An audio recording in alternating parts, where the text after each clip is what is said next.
Le 1er novembre 1954, l'Algérie est frappée par une série d'attentats, revendiqués par le FLN, le Front National de Libération. Ces attentats ouvrent la guerre d'Algérie, qui durera 8 ans, jusqu'à l'indépendance du pays, en 1962. Colonie française de peuplement, depuis 1830, l'Algérie compte environ 1 million d'Européens et 9,5 millions de musulmans.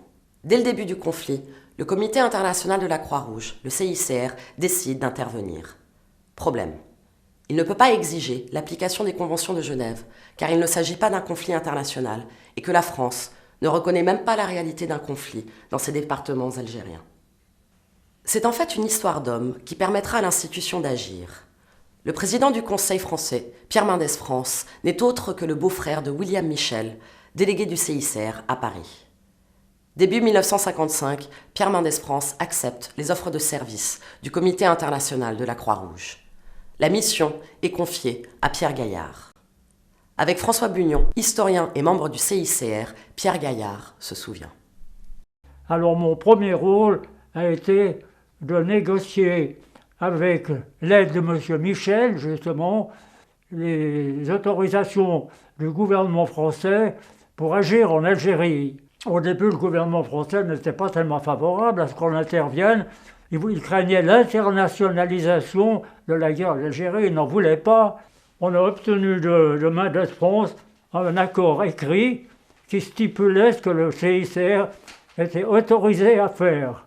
En vérité, Mendès France avait accepté toutes les propositions du CICR, sauf la première, qui était la communication des listes de captifs, disant ces listes ne seront d'aucune utilité parce que chaque jour, il y a des détenus qui sont libérés, il y a d'autres détenus qui seront arrêtés. Donc, si on vous communique des listes, de toute façon, au moment où vous les recevrez, elles seront déjà dépassées.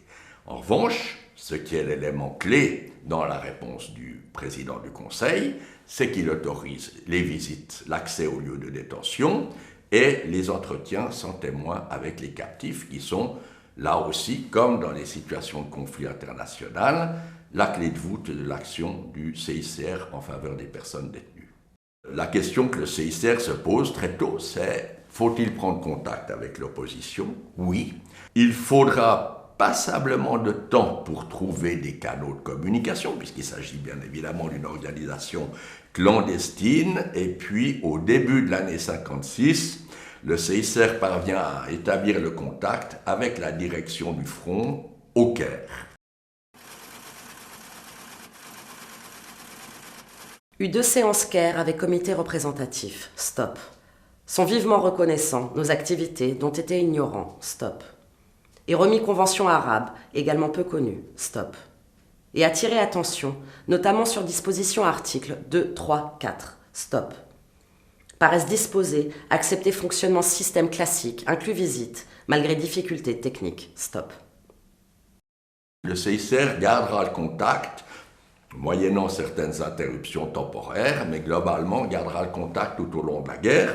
Et à partir de l'année suivante, l'année 1957, le Front annonce également la création d'un Croissant Rouge algérien et établit un représentant à Genève, le docteur Bentami. Donc le CICR aura aussi une ligne de communication sur place à Genève à travers ce docteur Bentami. J'essayais de faire comprendre aux Algériens que tout ce que nous faisions en Algérie, c'était au profit des Algériens, et que c'était très disproportionné si je ne pouvais rien faire en faveur des Français. Il n'y en avait pas beaucoup de prisonniers français, parce que les combats dans le maquis, c'était des coups de main gauche et droite. Les maquisards ne pouvaient pas s'embarrasser de prisonniers. On a vu quand même quelques-uns, alors ils ne les gardaient pas en Algérie. Ils les évacuaient soit au Maroc, soit en Tunisie. Alors là, j'avais, à part le truchement de Bentami, demandé à pouvoir voir ces prisonniers, mais c'était délicat. Le Maroc et la Tunisie, vis-à-vis du gouvernement français, ne pouvaient pas détenir des citoyens français prisonniers chez eux. Alors, dès qu'ils avaient passé les lignes, le FLN nous informait et ça donnait lieu à une petite cérémonie. Je me rendais sur le terrain à Rabat ou à Tunis. On libérait des prisonniers français. Alors j'ai récupéré comme ça une vingtaine ou une trentaine de militaires français qui avaient été capturés en Algérie et évacués au Maroc et en Tunisie. Mais la disproportion était flagrante, mais c'était quand même important, parce que vis-à-vis des généraux français, vous pouvez quand même dire qu'on faisait quelque chose pour leurs prisonniers. Si le CICR parvient à obtenir la libération de prisonniers, il échouera par contre à rompre le cycle de représailles entre le FLN et l'armée française.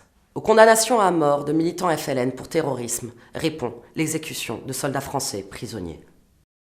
Les opérations militaires affectent bien entendu également les populations civiles. Pour couper la guérilla de ses soutiens populaires, l'armée française évacue des villages entiers et crée des centres de regroupement. Selon les estimations, ces centres ont regroupé entre 1,6 et 2,5 millions d'Algériens. Le CICR parvient à aider ces populations en soutenant l'action de secours organisée par la Croix-Rouge française. Mais la principale action du CICR pendant toute la guerre reste la visite des détenus algériens. De 1955 à 1962, les délégués du CICR effectuent 10 missions temporaires où ils visitent 490 lieux de détention. 96 visites sont également effectuées en France, notamment auprès des chefs historiques du FLN, comme Ahmed Ben Bella et Hossein Ait Ahmed. Donc l'armée française nous a très bien reçus, parce qu'il se trouvait que tous les cadres importants avaient eu affaire à la Croix-Rouge internationale pendant la guerre. Alors pour eux, la Croix-Rouge était connue, et ils voyaient là la réplique de ce qu'on avait fait en Allemagne pour eux. Petit à petit, à l'usage, on avait obtenu du général Salon une directive qui aboutissait au fond, pour le traitement des prisonniers militaires pris les armes à la main, pas des terroristes, une application analogue, par analogie, des conventions de Genève.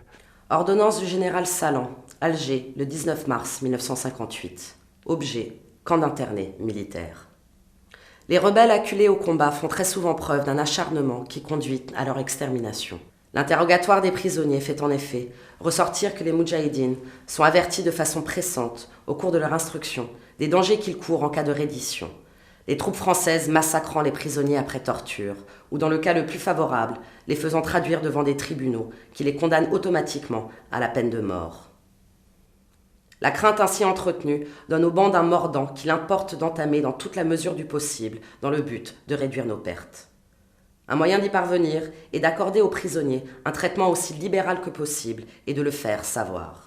Dès réception de la présente note de service, les rebelles capturés les armes à la main seront, après tri sommaire et exploitation opérationnelle à l'échelon secteur, regroupés dans des centres spéciaux.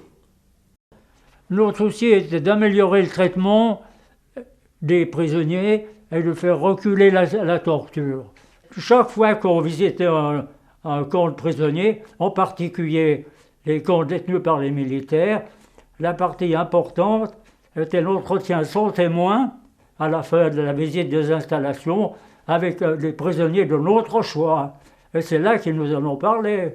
Et puis, généralement, il y avait un médecin dans mon équipe et il doit pu constater les séquelles objectives de sévices. Voilà, c'est comme ça qu'on s'en est rendu compte. On essayait de convaincre les officiers français sur place, mais c'est surtout, on a essayé d'agir auprès de Paris. Mais Paris était un peu désarmé vis-à-vis de l'armée qui s'était affranchi un peu des directives de Paris. Donc, on a fait peut-être un peu reculer la torture, mais on n'a pas réussi à l'éradiquer. Le 13 mai 1958, un coup d'État militaire à Alger, soutenu par une partie des Pieds Noirs, provoque la chute de la 4e République. Le général de Gaulle arrive au pouvoir et très rapidement, il ouvre les négociations avec le FLN. Le 8 janvier 1961, un référendum sur l'autodétermination de l'Algérie est approuvé par les Français. Les pieds noirs, ainsi qu'une partie de l'armée française, se sentent trahis. Les plus radicaux d'entre eux créent l'OAS, l'organisation de l'armée secrète qui pratique le terrorisme en France et en Algérie. La guerre prend fin avec les accords d'Évian signés le 18 mars 1962. L'indépendance de l'Algérie, proclamée le 1er juillet, se fait dans la douleur et dans le sang. Entre le printemps et l'automne 1962, près de 800 000 pieds noirs quittent l'ancienne colonie dans un contexte d'extrême violence. L'OAS multiplie les attentats. Les Européens sont assassinés ou portés disparus, tandis que les Harkis, ces Algériens qui ont combattu dans les rangs de l'armée française, se font massacrer. Le CICR est très conscient de cette situation, va offrir ses services. Il y a même une mission à haut niveau d'un vice-président, Samuel Gonard, qui se rend à Alger. Le CICR sera surtout impliqué dans une action qui visait à rechercher les disparus de la guerre. La France avait soumis toute une liste de militaires et de civils disparus durant la guerre. Le CICR fera des recherches dans les lieux de détention, sans succès. Fera des démarches en faveur des Harkis, également sans succès. Aux yeux des nouvelles autorités algériennes, alors même si on répond très poliment au CICR avec une grande courtoisie, une grande déférence, en vérité, pour les nouvelles autorités algériennes, c'est une affaire purement algérienne, ce sont des ressortissants algériens et le CICR n'avait pas à s'en occuper. Malgré ses limites, l'action du CICR pendant la guerre d'Algérie constitue un précédent pour l'institution. Elle est parvenue à faire appliquer dans un conflit interne certaines règles des conventions de Genève jusque-là limitées aux conflits internationaux.